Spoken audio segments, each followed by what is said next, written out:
ಈಗ ನಾನಿಲ್ಲಿ ಹೇಳಕ್ಕೆ ಬಯಸಿರೋದು ಏನಂತಂದರೆ, ನನಗೆ ರಾತ್ರಿ ಒಂದು ಊಟ ಮಾಡಿದ್ದೆ, ಅದೇನೋ ಕತ್ತಿ ಹಿಡಿದುಬಿಟ್ಟಿತ್ತು. ಮತ್ತು ನನಗೆ ಇಲ್ಲಿ ಒಬ್ರು ಹೇಳಿದ್ರು, ಇಲ್ಲಿ ಒಂದು ಮೈಸೂರು ಜಿಲ್ಲಾ ಪ್ರಾಕೃತಿಕ ಚಿಕಿತ್ಸೆ ಸಂಸ್ಥೆ ಅಂತ ಒಂದು ಸಂಸ್ಥೆ ಇಟ್ಕೊಂಡಿದ್ದಾರೆ. ಇಲ್ಲಿ ತುಂಬ ಚೆನ್ನಾಗಿ ನೋಡ್ತಾರೆ. ರಾತ್ರಿ ಇಟ್ಕೊಂಡಿದ್ದು ನಾನು ತುಂಬ ಭಯ ಆಗ್ಬಿಟ್ಟಿತ್ತು, ನನಗೆ ವಾಸ ಆಗುತ್ತೆ ಇಲ್ವೋ ಅಂತ. ತುಂಬ ನೋವು ಬಂದ್ಬಿಟ್ಟಿತ್ತು. ಇಲ್ಲಿ ಬಂದೆ, ಸರು ಭಾಳ ಚೆನ್ನಾಗಿ ನನಗೆ ಟ್ರೀಟ್ಮೆಂಟ್ ಕೊಟ್ಟರು. ಒಂದು 20 ನಿಮಿಷ ಬಿಟ್ಟು ನೋಡ್ರೆ ಅದು ಕತ್ತು ಚೆನ್ನಾಗಾಗಿದೆ ನನಗೆ.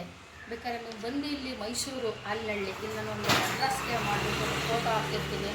ದಯಮಾಡಿ ಜನಗಳಿಗೆ ಯಾವುದೇ ತೊಂದರೆ ಆಗಿರಲಿ, ಫುಲ್ಲು ಬಾಡಿ ರಿಲ್ಯಾಕ್ಸ್ ಆಗುತ್ತೆ. ಯಾವುದೇ ಒಂದು ನರದ್ದು ವ್ಯತ್ಯಾಸದಿದ್ರೂ ಅಲ್ಲಿ ಆಗಿರ್ಬೋದು, ಮತ್ತು ಇನ್ನೇನಾದ್ರು ನರಕ್ಕೆ ಸಂಬಂಧಪಟ್ಟಿದ್ದು A to Z side effect ಯಾವುದೂ ಇರೋದಿಲ್ಲ. ನಾನು ತುಂಬ ಜನಗಳನ್ನ ಇಲ್ಲಿ ಕಳಿಸಿದ್ದೆ. ಮತ್ತು ನಮ್ಗೇನು ಮಾಡ್ತಾರೆ, ಒಂದೆರಡು ಇದು ಹಾಕ್ತಾರೆ, ನೋಡಿ ಒಂದು ಪಾಯಿಂಟ್ಸ್ ಹಾಕ್ತಾರೆ.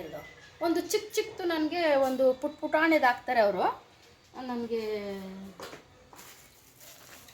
ನೋಡಿ ಈ ಥರ ಒಂದು ಪಾಯಿಂಟ್ಸ್ ಹಾಕ್ತಾರೆ, ತುಂಬ ಹೆಲ್ತ್ ಆಗುತ್ತೆ. ಮತ್ತು ಕಿವಿಗೆ ಒಂದೇನೋ ಹಾಕಿದ್ದಾರೆ, ಅದು ನರಕ್ಕೆ ಸಂಬಂಧಪಟ್ಟಂಗೆ. ದಯವಿಟ್ಟು ಯಾರು ಕತ್ತು ನೋವು, ನರಕ್ಕೆ ಸಂಬಂಧಪಟ್ಟದ್ದು, ಕಿವಿ ನೋವಾಗಿರ್ಬೋದು, ಗಂಟಲು ನೋವಾಗಿರ್ಬೋದು, ಏನಿವನ್ರಿ ಸೂಜಿ ಹಾಕಂಗಿಲ್ಲ, ಮಾತ್ರ ಕೊಡಲ್ಲ, ಏನಿಲ್ಲ. ಬಹಳ ಚೆನ್ನಾಗಿ ಬರೀ ಪಾಯಿಂಟ್ಸಲ್ಲಿ ಕಳಿಸ್ತಾರೆ. ಒಂದು ½ ಹೋಗುತ್ತೆ. ದಯವಿಟ್ಟು ನನ್ನ ವೀಡಿಯೋ ನೋಡೋದಾಗಿರ್ಬೋದು, ಈ ಒಂದು ಅಡ್ರೆಸ್ ನಾನು ಹಾಕಿರ್ತೀನಿ. ದಯಮಾಡಿ ಯಾರು ಇದ್ರೆ ಕಾಂಟ್ಯಾಕ್ಟ್ ಮಾಡಿ, ನನ್ನ ನಂಬರು ಕೂಡ ಹಾಕ್ತೀನಿ. ನನಗೆ ಫೋನ್ ಮಾಡಿ ಬೇಕಾದ್ರೆ ನಾನು ಅಲ್ಲಿಗೆ ಕರ್ಕೊಂಡು ಹೋಗ್ತೀನಿ. ನಿಮ್ಗೇನಾದ್ರು ಆರ್ಡ್ರಸ್ ಏನಾದ್ರು ತೊಂದರೆ ಅಂತ ದಯಮಾಡಿ. ನಮಸ್ಕಾರ.